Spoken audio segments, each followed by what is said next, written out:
Ayaw pa sanang umuwi ni Fermin sapagkat maaga pa naman. Hanggat maaari, ayaw niyang maabutan na gising ang kanyang bungangerang asawa.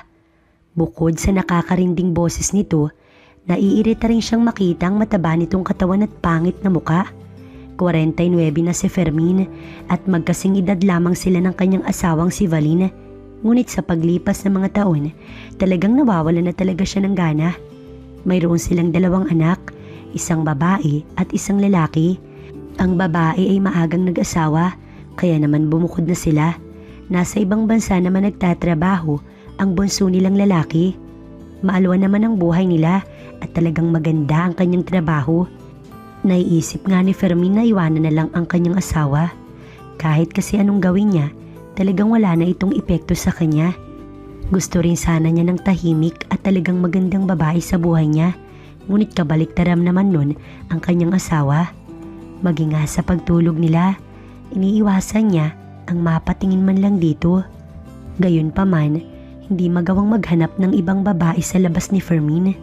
Torpe kasi siya simula pa nun, kaya hindi man lang niya nagawang magpalipas ng oras sa piling ng ibang babae. Hanggang sa isang gabi, tiniyak ni Fermin na tulog na ang kanyang asawa nung siya ay umuwi na. Tahimik na ang buong bahay, kaya naman nagpasya na si Fermin na dumiretso na sa silid nilang mag-asawa. Ngunit nahinto siya sa gawin ng hagdan nang mapansin ang isang balingkinitang anino ng isang babae naroon sa kusina ng kanilang bahay. Sa naalala ni Fermin, mataba ang kanyang asawa, maging ang kasambahay nilang si Aling Josefa na may katandaan na rin. Napagpasyahan niyang tunguhin ang sala at siya ay nahinto nang makita ang babaeng nakatalikod sa gawin niya. Nakasuot ito ng duster na may kasikipan at bakat ang makurba nitong katawan. Nagtaka si Fermin kung sino ang babaeng kasalukuyang may hawak ng baso ng tubig, kaya naman tumikim siya dahilan ng paglingon nito. Kaagad na napansin ni Fermin ang napakaamo na mukha ng babae. Maliit na muka, matangos na ilong at malarosas na mga labi. Sa hindi malamang dahilan, napalunok si Fermin nang wala sa oras. Napaawang din ang kanyang mga labi. Nakangiti na sa kanyang harapan ng babae at kaagad na nagpakilala. Magandang gabi po sir, ako po si Alona, bagong kasambahay po ninyo. Kumunot ang noo ni Fermin sa narinig. Bagong kasambahay? Hindi niya alam na pinalitan na pala ng kanyang asawa si Aling Josefa. Sa bagay, matanda na nga si Aling Josefa, kaya kinailangan na rin siguro nito ang tumigil sa trabaho nito sa kanila. Ngunit bakit ganoon na lamang ang tuwang naramdaman ni Fermin? Natutuwa siya na nakilala niya si Alona. Napakahinhin ng kilos at masarap pa sa pandinig ang boses. Kung ganoon kagandang babae ang sasalubong sa kanya gabi-gabi, talagang mapapaaga ang uwi niya. Nagpakita naman siya ng kabaitan kay Alona, nang sa ganun, hindi naman ito mahiya sa kanya. Bago na pagpasyahang pumasok sa silid nilang mag-asawa si Fermin, pinaunlakan muna niya ang pag-alok ni Alona sa kanya at titimplahan daw siya nito ng kape. Mabuti na rin yun, nang sa ganun ay mas matagal niyang masisilayan ang taglay nitong kagandahan habang ipinagtitimpla siya nito ng kape. Napakahinhin ng bawat kilos ni Alona. Ingat na ingat ito na makalikha ng kahit na anong ingay. Talagang naakit si Fermin sa kilos ng dalaga. Napalunok si Fermin nang iabot na ni Alona sa kanya ang isang tasang kape. Magkape ka rin, samahan mo ko. Maging si Fermin ay nagulat sa kanyang sinabi. Hindi niya lubos maisip na magagawa niyang alukin ang isang babae. Siguro ay inisip ni Alona na isang utos ang kanyang pag-alok. Kaya naman ito ay pumayag. Kumuha ito ng isa pang tasa, tsaka muling nagtimpla ng kape sa lamesa. Pinanood lamang ito ni Fermin habang humihigop siya ng umuusok pa na kape sa kanyang harapan. Hanggang sa naisipan niyang itanong sa babae kung kakilala ba nito si Aling Josefa. Sinabi naman ito na ito raw ang unang apo ni Aling Josefa. Ito pala ang pumalit sa lola nito, kaya hindi na siya nagtataka kung bakit napakabilis lamang na magtiwala ang kanyang asawa. Sinadya ni Fermin na dahan-dahanin lamang ang pag-inom ng kape, nang sa ganun mas tumagal pa ang paghaharap nila ng babae. Tapos na ito sa pagtitimpla ng kape at kasalukuyan ng nasa kanyang harapan at humihigop na rin ang tinimpla nitong kape. Marami pa sana siyang gustong itanong sa babae, ngunit pinili na lamang ni Fermin na manahimik. Baka kasi kung ano pang isipin ni Aluna kapag tinanong niya kung may boyfriend na ito. Ganun pa man, hindi mawala-wala ang atraksyong nararamdaman ni Fermin sa babae. Sino ba naman ang mag-aakala na may ganitong kagandang apo pala si Aling Josefa? Kung bibigyan pa siya ng isa pang pagkakataon na makapag-asawa ulit, hindi siya magdadalawang isip na si Aluna ang kanyang pipiliin. Ngunit hindi naman maaari at isa nga siyang Kristiyano.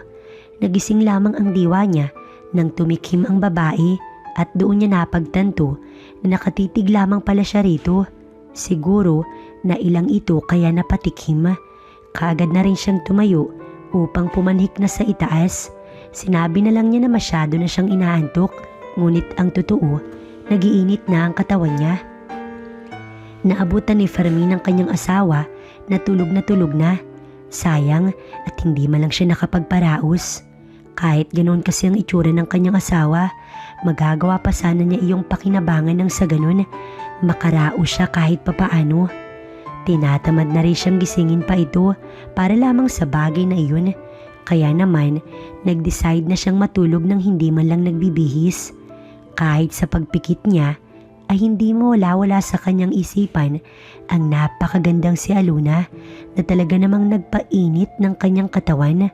Maging sa kanyang imahinasyon ay naroon si Aluna. Nahuhulma niya sa kanyang isipan ng larawan ni Aluna. Siguradong napakasarap nitong kasama. Napalunok nang wala sa oras si Fermin. Pakiramdam niya ay sa unang gabing iyon ni Aluna sa bahay nila, nababaliw na siya rito. Buong buhay kasi niya, noon lamang siya nakakita ng ganoon kagandang babae. Natural ang ganda ni Aluna at alam niyang wala iyong kasamang "Salamat po, doktor." Sapagkat base sa katayuan ni Aluna sa buhay, hindi naman ito kaya ang gastusin sa pagpaparitoke ng katawan. Hindi lubos maisip ni Fermin ang kanyang gagawin kung sakali mang magawa niyang hawakan man lang si Aluna. Hindi niya namamalayan na pinagpapawisan na pala siya. Napakatindi ng kanyang imahinasyon. Para iyong totoong nangyayari, kaya ganoon na lamang ang pagpipigil ni Fermin. Langit siguro ang pakiramdam kung sakali mang magawa niyang gawin ang bagay na iyon rito. Litong-lito na si Fermin. Gustong-gusto niyang maramdaman ang bagay na kanyang inaasam-asam. Kung hindi nga lang mali ang magkasala, siguro baka nagawa niya ng ayain si Aluna. Nang gabing yun, pinilit ni Fermin ang matulog. Itinanim niya sa kanyang isipan na balang araw, magagawa niya rin ang lahat sa babaeng kanyang inaasam-asam. Maaring hindi pa ngayon, ngunit alam niyang darating ang araw na yun. Mabuti na lamang at nagawa ni Fermin ang makatulog. Masyado kasi siyang pagod sa trabaho at may pasok pa kinabukasan. Ngunit maging yata sa kanyang panaginip, naroon ang napakagandang si Aluna. Hinahabol niya ito sa isang malapad na bakanting lote. Parehong malapad ang mga ngiti sa kanilang mga labi at animo sila'y magkasintahan. Ang matagal ng kilig na hindi naramdaman ni Fermin, muli niyang naramdaman sa kanyang panaginip. Sobrang saya niya at sa wakas, nahawakan niya ang mga kamay ni Aluna. Hindi lang iyon, binuhat niya pa ito at naramdaman niya ang makinis nitong balat sa kanyang mga palad. Isang puting bestida ang suot nito at kaunting lilis lamang ay meron ng tatambad. Hanggang sa nagawa niya na itong ibaba sa malinis na damuhan kung saan mayroon mga paru-parong nagliliparan sa paligid. Napaka-perpekto ng lugar na yun para sa kanila ni Aluna. Wala sanang mas gaganda pa sa pangyayaring yun sapagkat doon malapit na malapit niya ng maangkin ng dalaga. Kitang-kita niya sa kanyang panaginip ang napakagandang si Aluna. Halos hindi siya makapaghintay na kanya iyong mahawakan. Halos nanginginig na rin ang kanyang katawan sa galak na kanyang nararamdaman. Panay rin ang ginagawa niyang paglunok sapagkat pakiramdam niya may malaking bara sa kanyang lalamunan. Halos ayaw niyang magising ngunit naalimpungatan siya nang may marinig na gumising sa kanya. Naputol tuloy ang napakagandang panaginip. Nakita niya ang asawa at sinabi nitong maliliit na siya sa trabaho. Bumangon na lamang siya at kailangan pa nga niya ang pumasok. Mabilisan siyang naligot, nagbihis, tsaka bumaba na ng hagdan. Naabutan niya sa kusina ang babaeng siyang laman ng kanyang panaginip. Naghahain ito at nang makita siya, nagpaskil ng malawak na ngiti sa magaganda nitong mga labi. Kaagad na lumiwanag ang araw ni Fermin. Iyon ang kagandahan na nais niyang masilayan sa bawat araw na kanyang pagising. Hindi niya ugali ang kumain ng agahan bago umalis, ngunit ng umagang yun, kumain siya. Naroon ba naman at nakatunghay sa kanya si Aluna. Napakasarap nitong magluto at mana yata sa Lola Josefa. Talagang napaka-perpekto ni Aluna. Kahit sa ang anggulo tignan, talagang nangingibabaw ang kagandahan. Magandang ngiti na talaga namang nahuhumalingan ng maraming lalaki. Umagang umaga, umiral na naman ang pagiging green-minded ni Fermin. Samantalang panay ang subo niya ng pagkain kung saan-saan naman naglalakbay ang kanyang isipan. Bahagya pa siyang nagulat nang marinig ang boses ng kanyang asawa sa kanyang likuran. Sinabi lang naman ito na himala at kumain siya ng umagahan. Hindi na lamang niya ito pinansin. Maya-maya, kumain na rin ito sa kanyang harapan at may pagdududa siyang tinitignan. Kailan nga ba niya pinakinggan ng kanyang asawa? Para sa kanya, hindi mahalaga ang opinyon nito. Naririndi na siyang kasama ito kaya hanggat maaari, ayaw niyang makipagsagutan dito. Bukod kasi sa nakakainis ang boses nito, mas nakakairita ang itsura nito sa tuwing ito ay galit. Pangit na nga nagawa pang magalit. Mga magaganda lang ang may karapatang magalit at magbunganga. Mabilis na lamang tinapos ni Fermin ang pagkain at nagpa siya ng umalis. Minsan pa, tinapunan niya ng tingin si Alona na may ginagawa sa lababo bago siya tuluyang umalis. Nang araw na yun ay wala namang masyadong nangyari. Muli na namang natapos ang araw ni Fermin sa trabaho at kaagad siyang umuwi. Mas gusto niyang masilayang muli ang magandang si Alona. Hindi nga siya nabigo sapagkat naroon na naman sa kusina si Aluna at naghahanda ng hapunan. Pasimple siyang humingi rito ng kape para naman makapagtambay siya ron nang hindi siya napag-iisipan ng hindi maganda ng kanyang asawa. Ipinagtimpla nga siya ni Aluna ng kape, kaya naman naupo na siya sa mahabang mesa habang pinagmamasdan si Aluna na nagluluto. Hindi niya narinig ang boses ng kanyang asawa, ngunit hinayaan niya na lamang. Hanggang sa si Aluna mismo ang nagsabi sa kanya na umalis raw ang kanyang asawa at kailangan daw nitong bisitahin ng ina nitong matanda na at nakaratay na lamang.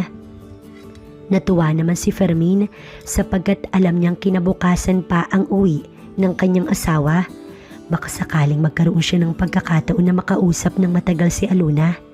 Dahil sa nalaman, nagawa niyang kausapin ng pasimple si Aluna. Tungkol lang naman sa kung ano-anong bagay na hindi naman na importante. Natutorpe man, nagawa nga niyang kausapin si Aluna ng komportable. Ramdam niyang komportable na itong kausapin siya. Nalaman niyang hindi naman pala ganoon kahinhin si Aluna. Marunong itong makisabay sa mga biro, katulad na lamang sa pagtatanong niya kung may boyfriend na ito. Sinabi nitong hiniwalayan daw nito at hindi naman daw magaling sa kama. Sa narinig, nagkaroon ng pag-asa si Fermin. Hindi naman pala ganun kagalang-galang si Aluna. May tinatago rin pala itong kulo sa loob. Posible kaya itong pumayag kung haalokin niya ito sa bagay na gusto niya? Siguradong gagawin niya ang lahat, mapasaya lamang ito. Hindi niya napansin na nagkakatitigan na pala sila at kung ano-ano na ang kanyang iniisip. Hindi man lang nailang si Aluna sa kanilang pagtititigan at sa halip, lumaban ito. Hindi man lang ito bumawi ng tingin at tila siya inaakit. Alam na alam ni Fermin na mga titig na ni Aluna sa kanya. Titig iyon na may gustong mangyari. Hindi na malaya ni Fermin na tumayo na pala siya at dahan-dahang lumapit sa gawin ng babae. Hindi man lang ito natinag at sa halip, napako lamang ang mga mata sa kanya. Nang tuluyang makalapit sa babae, kagad na namungay ang kanyang mga mata. Napakaganda nito sa malapitan.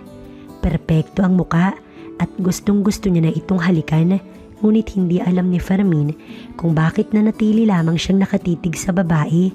Sa huli, ito pa ang tumingkayad at inabot ang kanyang mga labi. Naghahalikan silang dalawa nang hindi man lang namamalaya ni Fermin. Hindi niya lubos maisip na magagawa yun ni Aluna. Shock pa ang kanyang isip sa mga nangyayari, kaya naman hindi niya magawang tumugon. Alam kong gusto niyo ako, sir. Ako rin. Attracted ako sa mga lalaking mas may edad sa akin. Kaya gawin niyo na yung gusto niyong gawin hanggat wala pa si mama. Sa narinig, tila nanindig ang balahibo ni Fermin at nabuhayan ang kanyang loob. Sumiklab ang naglalagablab na apoy sa kanyang katawan, kaya naman nagawa niyang halikan ng matindi ang mga labi ni Aluna. Napakalambot. Parang walang katapusang halikan ang kanilang ginawa hanggang sa tila kapusin na sila sa paghinga. Hanggang sa nagpasya siyang hilahin ito at dinala sa kalapit na pinto kung saan ang silid nito. Nakangiti naman itong nakasunod sa kanya at sabay inilak ang pinto. Halos hindi na makapaghintay si Fermin. Ang kanyang panaginip lamang ay heto na. Mukhang magagawa na niya. Mararahas na paghinga lamang ang pinapakawalan ni Fermin sa galak na kanyang nararamdaman. Hindi niya inaasahan na ito pa ang magtutulak sa kanya pahiga. Halos ayaw pang maprocess ng utak ni Fermin ang mga nangyayari. Sinimulan niyang halikan sa mga labi si Aluna. Mas ginanahan pa si Fermin nang marinig ang tila na babaliw na si Aluna. Hindi na rin sila nagpatumpik-tumpik pa. Dahil sa parehas na sabik at uhaw, ginawa na nila ang bagay na makapaghahatid sa kanila sa dulo. Ilang sandali pa, kamuntikan ng masira ang kama. Pawisan at talaga namang lupaypay ang kanilang katawan nang sabay nilang marating ang dulo. Walang tutumba sa sayang yun na halos ayaw pa nilang maghiwalay at kapwa ninanamnam ang pangyayaring iyon. Hindi magawang makatulog ni Fermin pagkatapos ng mga nangyari sa kanila ni Aluna. Ilang oras nang lumipas, ngunit hindi pa rin siya makapaniwala na nagawa nga nilang gawin ang bagay na iyon. Hindi niya maipaliwanag ang sayang kanyang nararamdaman na mga panahon na kasama niya si Aluna. Napalingon siya sa mahimbing nitong pagtulog sa kanyang tabi. Tama nga siya at hindi umuwi ang kanyang asawa ng gabing yun. Kaya naman pagkatapos ng nangyari sa kanila ni Aluna, hindi na siya nag-abala pang lumabas ng silid. Masyadong napagod si Aluna, kaya ganoon na lamang kahimbing ang tulog. Habang si Fermin naroon at nakatitig sa maganda nitong muka na bahagyang nakatagilid sa gawin niya. Gustong magdiwang ni Fermin sapagkat sa dinami-dami ng lalaki sa mundo, siya ang pinagpala at nagawa niyang gawin ang kanyang pinapangarap. Artistahin lang naman ang dating ni Aluna at hindi mababakasan ng kahirapan ng balat. Dahil sa mga iniisip ni Fermin, hindi niya inaasahan na muli siyang makakaramdam ng init, lalo pa nang matitigan si Aluna. Hindi na siya nag-aksaya ng panahon at kaagad na niyang sinunggaban ng halik si Aluna. Hinayaan naman siya ni Aluna. Wala silang pakialam sa paligid. Ang tanging mahalaga ng mga oras na yun ay ang ginagawa nila, ang kanilang nararamdaman. Marahas na paghinga lamang ang naririnig ni Fermin hanggang sa pareho na namang tagatak ang pawis nila ni Aluna. Ayaw niyang mapabilis ang kanyang pagdating sa dulo, kaya naman sa tuwing nararamdaman niyang nalalapit na pagdating sa dulo, bahagya siyang humihinto. Kailangan sabay nilang marating ni Aluna ang dulo. At maya-maya nga, tagumpay nilang narating ang dulo. Masayang masaya sila. Napagod siya at noon lamang nakaramdam ng pagod at antok hanggang sa sumapit ang umaga at wala ngang pasok sa opisina at araw ng Sabado. Tanghali nang nakauwi ang kanyang asawa, kaya naman nagawa pa nilang ulitin ni Aluna ang bagay na iyon. Malinaw ang usapan nila ng dalaga. Pasisiyahin nila ang isa't isa hanggat pareho silang nasisiyahan. Walang sino mang makakaalam ng nangyayari kundi sila lamang.